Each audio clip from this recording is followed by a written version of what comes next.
Good afternoon, students. Welcome back to Sri Ramanuja Vidya Mandir.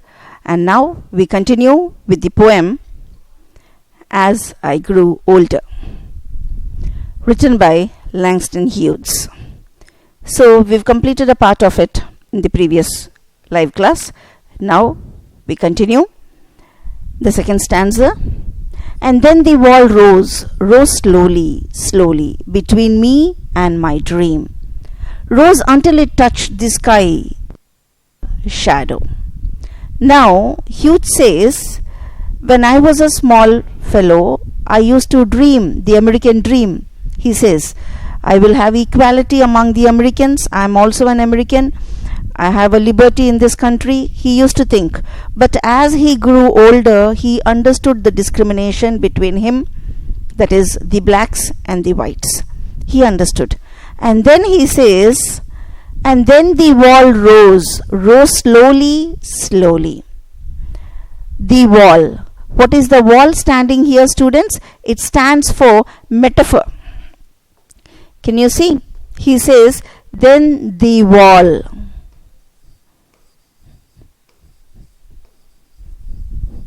Here, the wall represents a metaphor. I told you previously also, students, metaphor is an indirect comparison. What is metaphor? It's an indirect comparison. Direct comparison is simile. Indirect comparison is metaphor. The wall. That means he is blocked. He doesn't have the equal rights along with the whites. The wall rose. So the entire poem, As I Grew Older, I told he metaphorizes the culture or the society of the American culture of the blacks. So he says how the blacks were mistreated in America. The wall, there was a blockage between him and the whites. So he says here, and then a wall rose slowly. You can see, students, he uses the same word here again and again. Rose. And then he also uses the same word slowly again. So you can see, students, rose.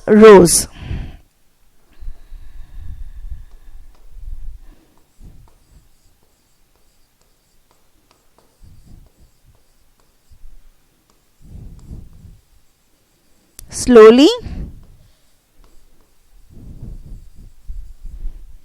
So when you have the same word repeated, the poetic device, these are all figures of speech. The wall is a metaphor. Rose, slowly. What are they? They are repetitions.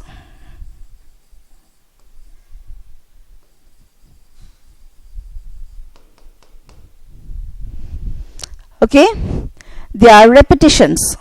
So when a word is repeated, okay, they are called as repetitions.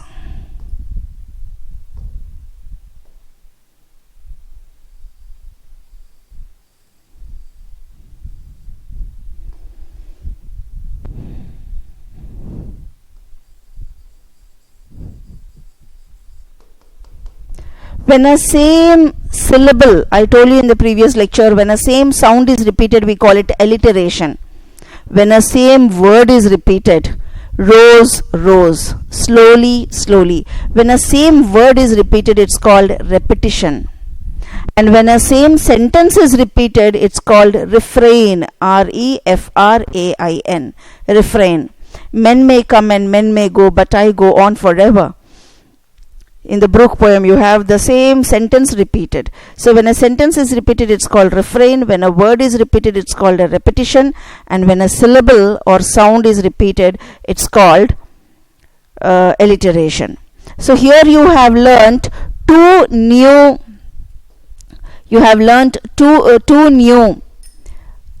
poetic devices. These are the poetic devices.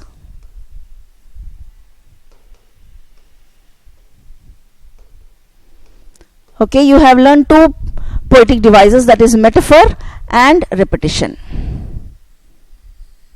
Okay, metaphor and repetition. Fine. You can see the wall rose and it blocked the boy from the society. It will not allow him to go and mix and mingle with the society. So we'll go with the analysis. A wall rose up slowly between the speaker and his dream. It rose and rose until it touched the sky. It rose and rose until it touched the sky. See? Rose until it touched the sky. This is another poetic device. Touch the sky is hyperbole. Okay? Touch the sky is a hyperbole.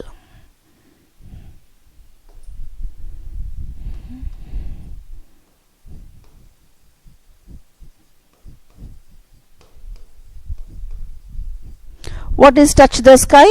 It's a hyperbole.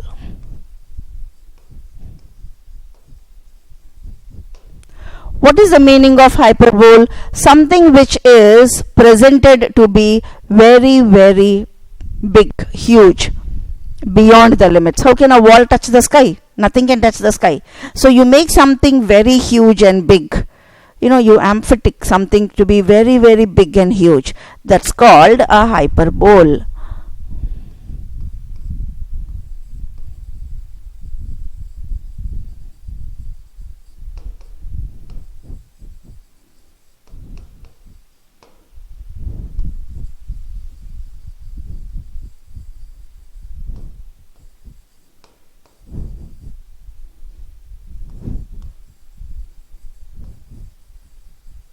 To be very big, very huge is called a hyperbole. So here you have seen the poet have used a hyperbole. He made the wall being constructed so high that he couldn't see anything outside in the world. He is completely blocked. The wall, shadow. Can you see the word shadow? His life is filled with darkness. What does that represent? His life is filled with darkness. Okay.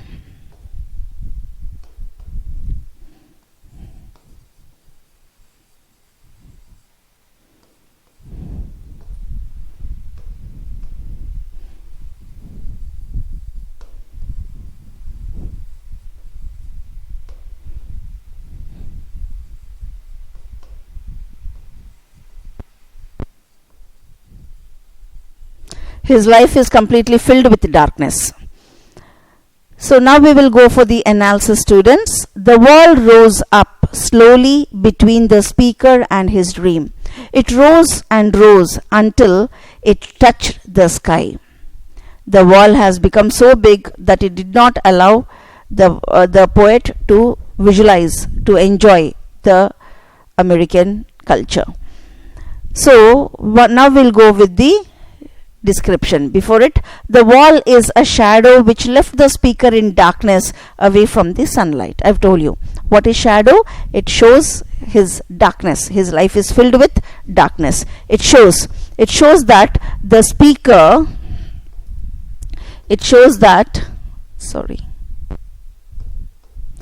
the speaker in darkness, away from sunlight. He is no more in sunlight. What does sunlight represent? It represents happiness. What does darkness represent? It represents sadness. So you have here the sunlight which represents happiness. I'm just writing over here. Darkness represents sadness. And what does sunlight represent? It represents happiness. So you can see the writer tries to show that the discrimination, the wall is nothing but the discrimination which has materialistically got between the society and the black and the writer. And so he is left in sadness and there is no more happiness, brightness in his life. So we'll see the meaning. African Americans children may have experienced a few brief years of blissful ignorance like the speaker. Blissful ignorance. Few years they have enjoyed. Blissful is happiness, entertainment. They have enjoyed because they are ignorant that they are blacks and tomorrow they will be enslaved. As a small kid, he doesn't understand what's the meaning of the society, what is the meaning of the culture. You know, a poor fellow, when he's born in a hut, he will enjoy. He thinks my life is beautiful.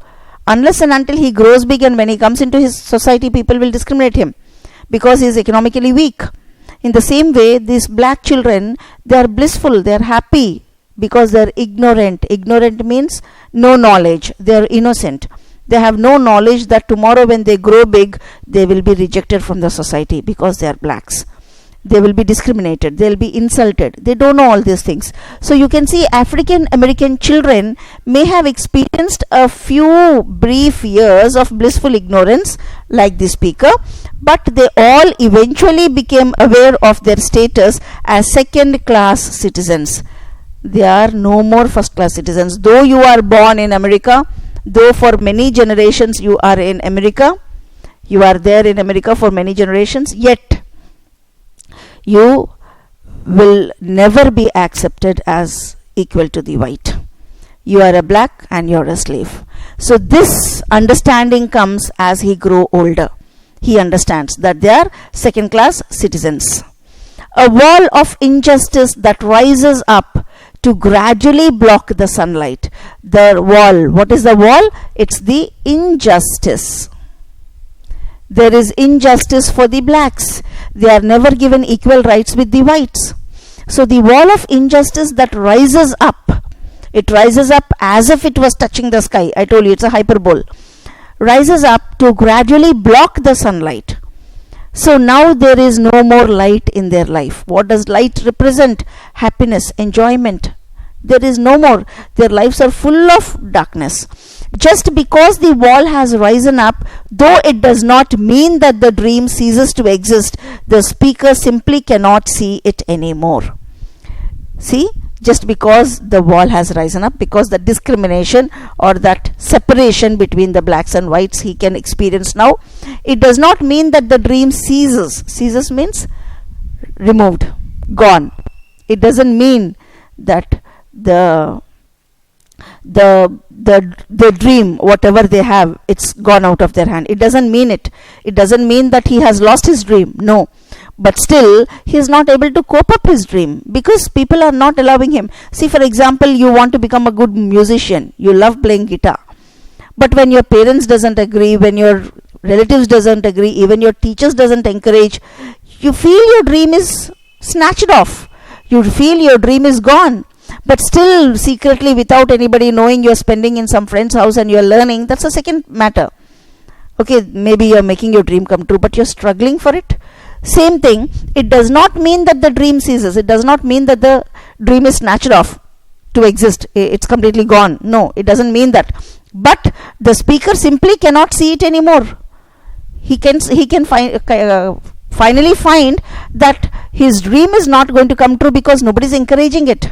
So this is the meaning, that the wall, it is separating and it is not allowing him to get his normal human rights. It's not allowing him to get his, as a citizen of America, he is not allowed to enjoy the rights, the fundamental rights of what the other people in the country has, because he's a black. That's the meaning. The blacks were treated worse than the animals in 1920s. You can understand the reason why they were not able to, they felt their dreams were seized off to exist is because they were treated worse than the animals. They faced the national discrimination. They were snatched off their human rights. They were national discrimination, entire nation. You are a black, you have no right to go for higher studies. You have no right to go for higher positioned life status. Nothing is given to them. They are not even allowed to mingle like what we had in India, the casteism, where the Shudras, the fourth type of fourth level of people. We treated them in such a way that we don't allow them to step into our house. We don't allow them to sit by our side. They were only supposed to stay on the outskirts, in the huts. So this is called discrimination. This is called insult, humiliation. So here the blacks had faced the same thing. They were ill-treated, worse than the animals. They were snatched off their human or their fundamental rights. So here in the picture you can see wall. Can you see, student? These are high walls. Can you see the walls? They were rising up to the sky, and there in the middle you can see the writer, the speaker. He can't see the sunlight. I suppose you can understand. The wall is so high. Like this, he has made some partitions of the walls. What are these? Wall. The walls are so high, and the speaker is there at the bottom. He's looking up. Okay? He's looking up into the ceiling. And you can see the sun.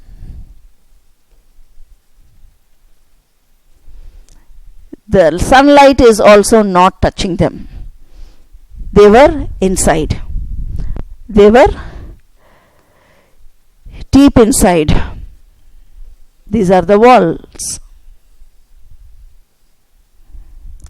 They were not able to enjoy the sunlight. They were such high walls built, okay, like planks, high walls built, and in between the high walls the man is there. He couldn't see the sunlight. That means it shows how they were terribly treated in US.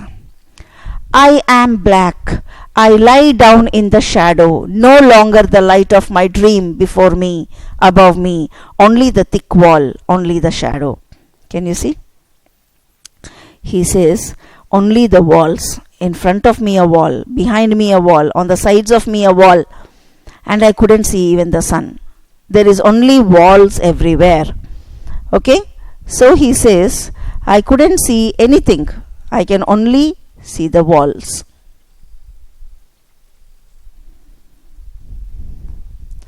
Okay? So you can see these are the walls.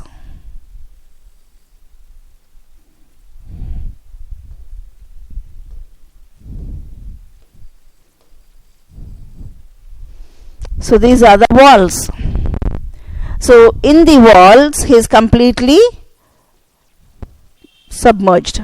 I am black. I lie down in the shadow. There is no sunlight coming, so he's in the darkness, he's in the shadow. No longer the light of my dream before me, above me. Only the thick wall, only the shadow. So in front of me and above me I can see nothing. I can see only the shadow, the darkness, and I can see only the walls around me. Okay? So we'll see the, can you see? Only the thick wall, and he's so small. The wall is so big. Even if he tries to break the wall, then only the light will come. If there is no light, if he doesn't break the wall, he's inside. So this is what he wanted to show. The speaker proclaims, I am black. He lies down in the shadow, which prevents the light of the dream from shining on him. So the speaker is black. Unless and until he break the wall, he can't go out of the society. But the wall is so thick, so strong, he couldn't break. So I'm black. He's a black skinned, and in the darkness, darkness means black, so he'll get mixed up. Nobody can see him. I'm black. He lies down in the shadow, which prevents the light of the dream from shining on him. The light prevents, it doesn't shine on him. All he can see is the thick wall and the shadow. That's the meaning of the stanza. That means he wanted to show that he is completely snatched off from the fundamental rights, from the national rights. He has been submerged into the four high walls, and he has no choice of even living in light, no happiness. Hughes deliberately uses the symbol of a shadow as a way to actualize his characteristic blackness. Why did he show the word shadow? in the shadow, his blackness has got mixed up. In the shadow, a black man can't be seen. Nobody can see him. That's the meaning. Hughes deliberately uses the symbol of a shadow as a way to actualize his characteristic blackness. He wanted to show that, like a shadow, we are blacks, we are not taken care of anybody, and because our sin, our fault is to take birth in black, we have no rights to live in America, no equal rights with the Americans.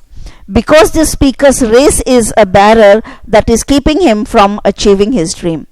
His race. What was his race? He is belonging to a black race. Can you see? The race.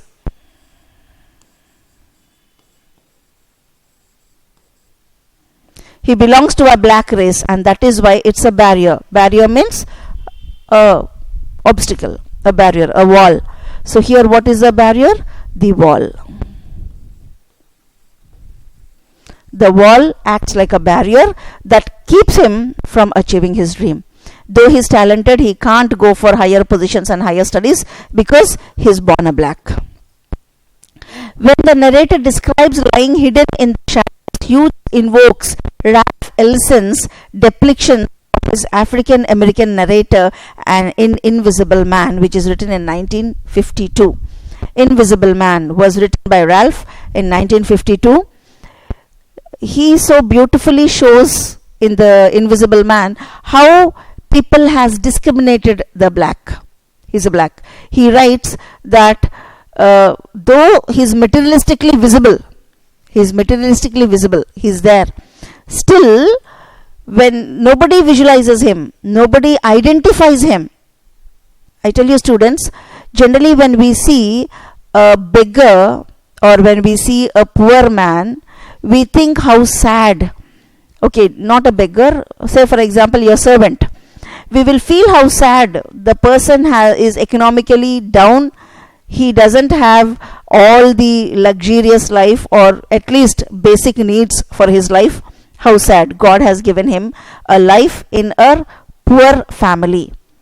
But just imagine people who are even not identified as a human being. There are millions of people, students, who don't even have their name enlisted in the population list. Do you know this?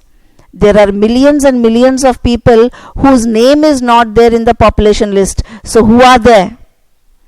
They don't have an identity. They don't have an Aadhaar card, PAN card. They have no identity.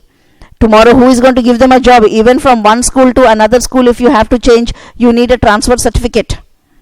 You need a migration certificate because you have a residential certificate. They have no residence.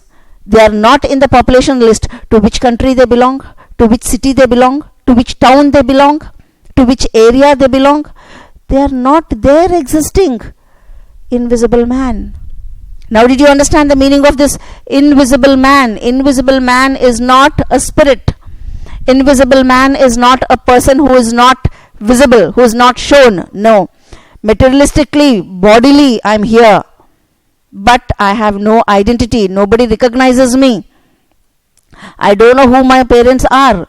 I don't know to which country I belong. The beggars you will see, the gypsies, nomads, you will be studying all this in your geography. They have no place, they have no area, and they have no identity. And when they are not identified as a human being, what is the worth of their life? There are millions and millions of blacks who are treated like animals, like slaves. They have no name, they have no identity, they have nobody. Even for 2 days, when your pet dog is missing, you try to search for it. You identify it. It is your pet dog. Do you bother to search for a beggar who suddenly misses on the road? Nobody bothers. Nobody identifies him. See, beautifully, he wanted to show that in this poem, what Ralph Ellison has written in The Invisible Man in 1942. Though he exists, nobody sees him. I am an invisible man. No, I'm not a spook like those who haunted Edgar Allan Poe. Nor am I one of your Hollywood movies ectoplasms. I am a man of substance, of flesh and bone, fiber and liquid. He says, invisible man means I'm not a spirit, I'm not a ghost. Can you see? I've given you the meanings. I better tell you the meanings. Actualize is to make it real. Evokes, to call upon for help. Let us go with the words. I think you will better understand when I show you. Actualize. What's the meaning of actualize? What is the meaning of actualize? It is to make real. Okay. The next one is it evokes.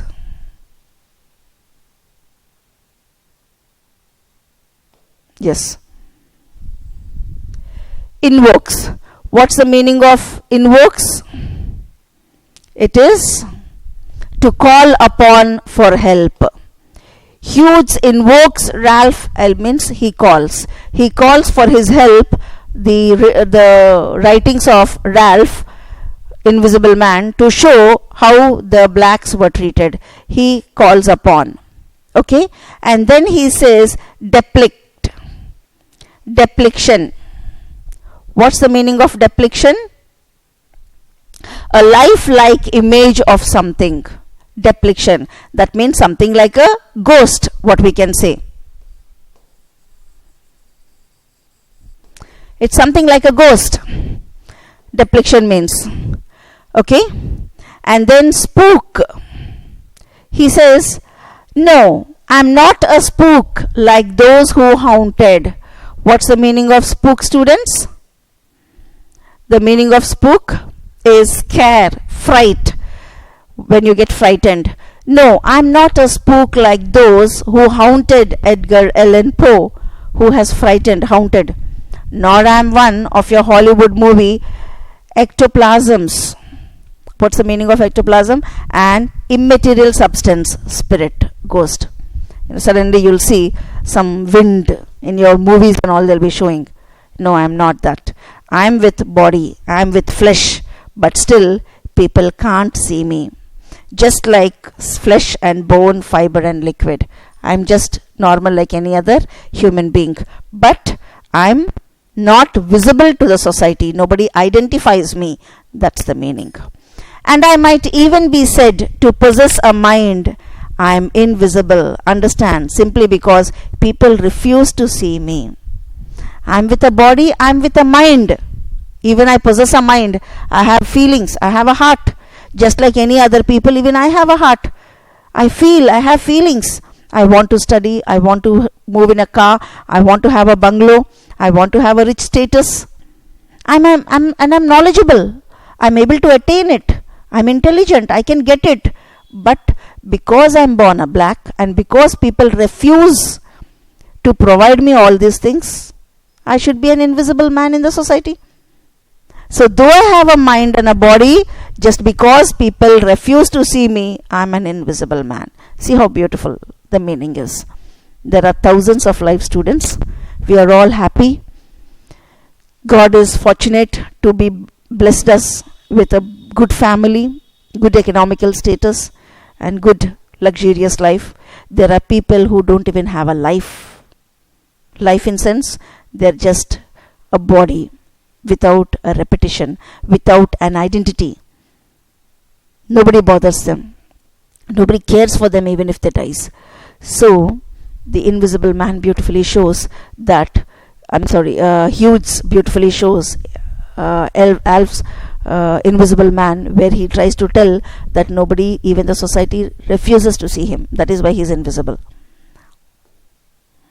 My hands, my dark hands, break through the wall. Find my dream. Help me to shatter this darkness. Now after me growing little big and after me looking into the society, then slowly you get angry. You think, why? Why should I be rejected from all these things? Just because I'm a black-skinned fellow? I'm rich. My parents are educated.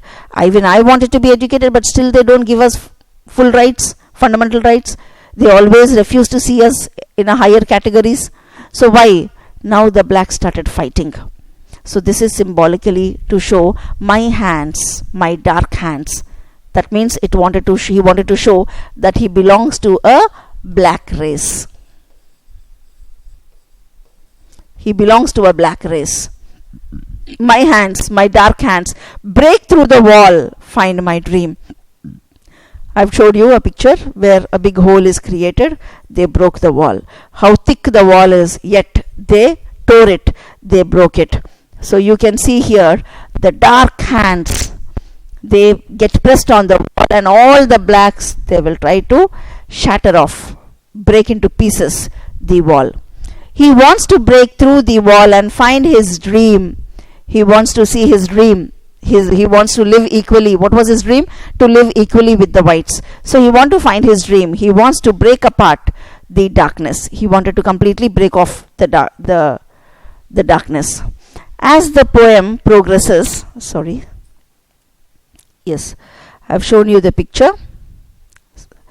Let me repeat. My hands, my dark hands, break through the wall, find my dream, help me to shatter this darkness.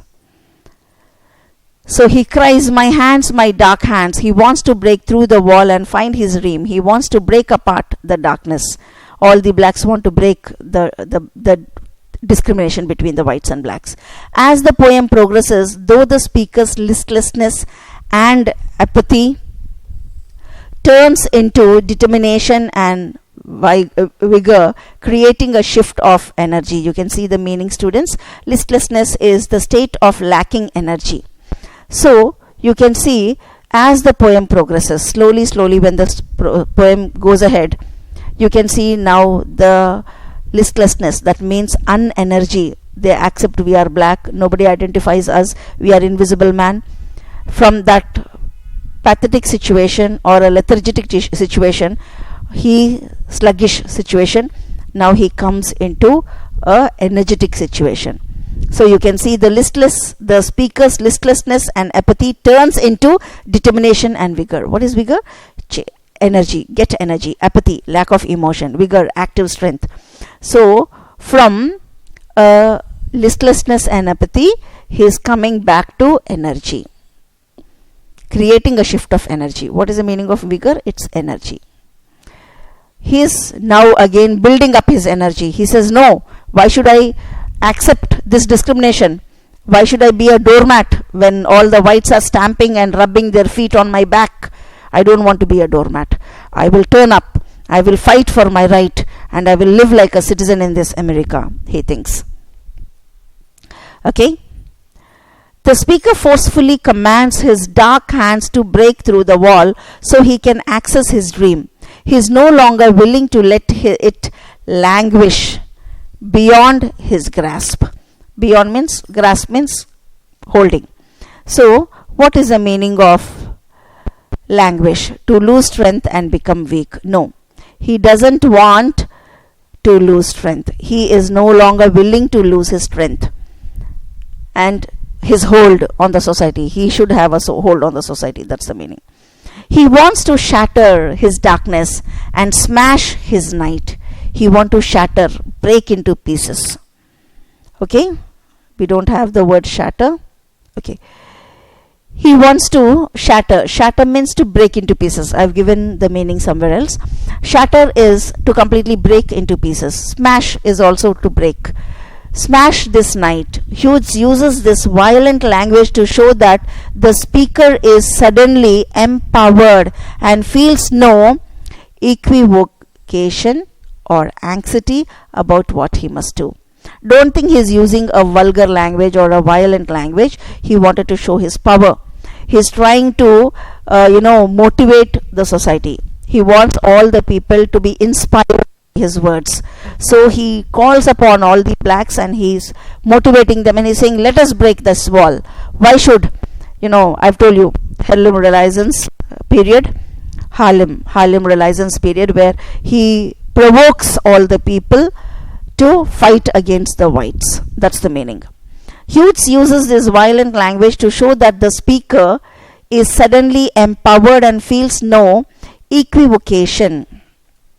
Is a word or express that have different meanings. Equivocation means a number of meanings a word will produce, or anxiety about what he must do. He wants the people to fight for their nation, to fight for their race, to smash this night, to break this shadow into 1,000 lights of sun, into 1,000 thrilling dreams of sun.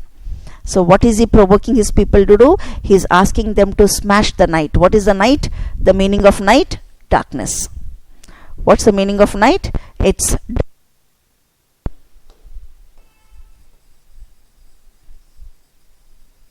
he wants the people to remove their darkness, to break the shadow into 1,000 lights of sun. He wants to change the darkness into brightness. Okay? What is the meaning of sun?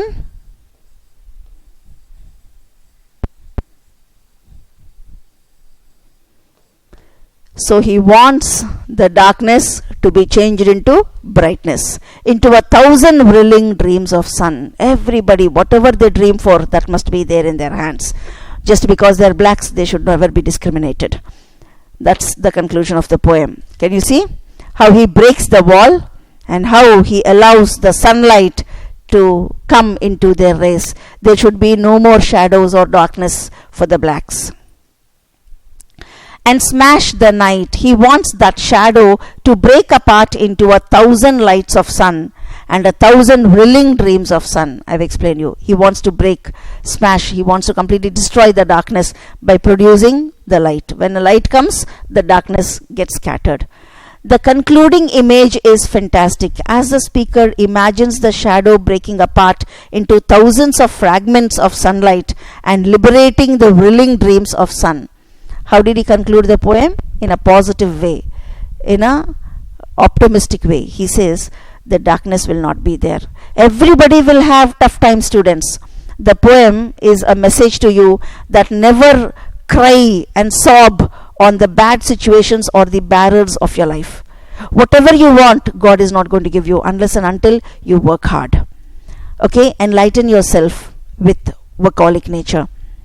How should you be? You should not empathize and say, come on, I'm a very unfortunate person. Every time my luck is bad, this will not happen, that will not happen. No, don't do it. In the end of the poem, very beautifully, Hughes tried to give you an optimistic ending, a positive ending, by showing that your powerful hands, they can break anything and they can make your dream come true. Definitely, whatever you want for, if you have a willpower to fight against it, no matter how much hard the situations are, don't lose your heart, don't lose your willpower. With your hands, smash whatever darkness is coming in your way. Definitely you will shine and you will be a magnificent personality one day. So he says the conclusion image is fantastic as the speaker imagines the shadow breaking apart into thousands of fragments of sunlight and liberating the thrilling dreams of sun.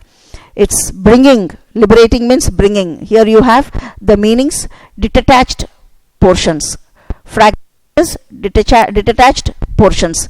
Can you see? Breaking apart into thousands of fragments, not attached. He breaks. I suppose I showed you the picture. See, every brick is apart. He broke. He did not attach anything. Okay? And he brought the sunlight inside. Thousands of fragments of sunlight and liberating thrilling. Okay? Liberating is to make you free. As long as you say, I'm unlucky, this is not possible, that is not possible, everything becomes impossible. Okay? I think I've told you previously, I don't remember, a beautiful one.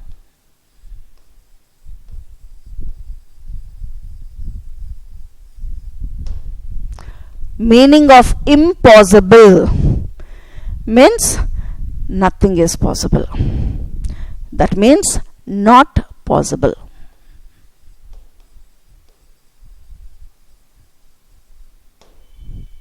But the same word, if you can add with a little punctuation marks,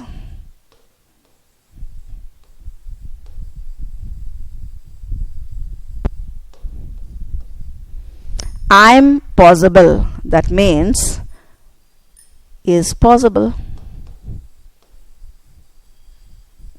So the same word, a negative word, you can make a positive word. It's only in the mindset, the way you think. Am I understood, students?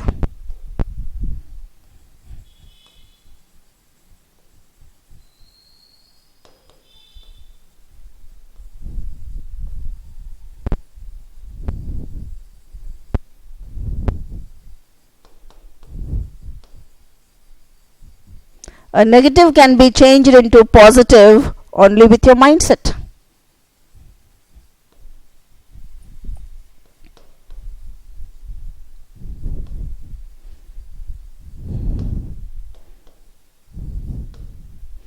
Very, very, very important. Anything is possible only if you positively think. So you can see, he says you can break the wall and you can bring brilliant sunlight. By confronting the obstacles, the speaker has found his voice and his purpose. His voice, he called upon all the people and he encouraged the people to fight against the whites. That's the Harlem Renaissance period. Okay, has found his voice and his purpose. This is a potential allusions to the Greek myth of Icarus. You must have heard this. A beautiful story of Icarus, where he makes wax wings and he flies towards the sun, but then his wings melt and from that height he falls and dies. But everybody sees that he is a fool to make wax wings and fly towards the heat of the sun, where the heat of the sun melts his wings and he falls. But Hughes sees in a different way. The speaker, Langston Hughes, sees in a different way. He says at least he made an attempt. He had made some light wings with wax and he tried to fly towards the sun. Why don't you see his attempt? What happens, the result, it's not in our hands, but attempt is important. This is a potential allusions to the Greek myth of Icarus. Icarus was tantalized. You can see the meaning. Tantalized is offered but kept out of reach, and confronting is confronting the obstacles. That means to face the obstacles. At least many of the people, they look into the tough times and they say, if I will do like this, that will happen, so I will not do. That's wrong. Always there. Why do you get frightened of the tough times? No. Maybe after 2-3 attempts you will succeed. So he tries to give. Icarus was tantalized by the brilliance and glory of the sun and built himself wax wings to fly there. He was very tempted to see the beauty of the sun. He wanted to go more closer and he wanted to have a watch. But look into his brain. People thought he's stupid. Why don't you see his creativity? And why don't you see his innovation to make wax wings and try to fly closer to the sun? That's what many people have missed to see. Hughes shows that. However, his excitement causes him to fly much too close. His wings melted and he plummeted, means with a great speed and height violently fall down into the sea. Although there is a risk inherent in the speaker's decision to shatter the thick wall. To shatter, it's not that easy. For generations and generations, the thick wall is built between blacks and whites. It's not so easy to break that discrimination. When nobody makes an attempt, who's going to the wall, and when will the blacks will get the equal rights along with the rights? For years and years of working, for years and years of fight, you must have seen from the 16th and 17th century, the people were continuously fighting against the whites. Abraham Lincoln, as soon as he became the 16th president of USA, he completely abolished the slavery. Yet, to the recent, a decade back, the black Obama has become the president. Till then, there was no black to be a president of America. So you can see the discrimination between the blacks and whites. So he says, unless and until we try to make an attempt, we try to make a risk, there will never be a success. So plummeted is violent fall, I've told you, with a great height. From there he has fallen down, and then inherent, naturally be part of something. Inherent, come from natural. He is an inherent of from parently coming down. That's inherent. And you can see shatter. Shatter is to completely destroy, to smash. I've given you the word shatter. I've told you shatter is complete to break. So the larger affirmative tone of the second half of the poem seems to suggest that even if he fails, there is spiritual value in possessing the self-realization to grasp for a dream that might be out of reach. So in the ending of the poem, affirmative means positive. He showed a positive hint.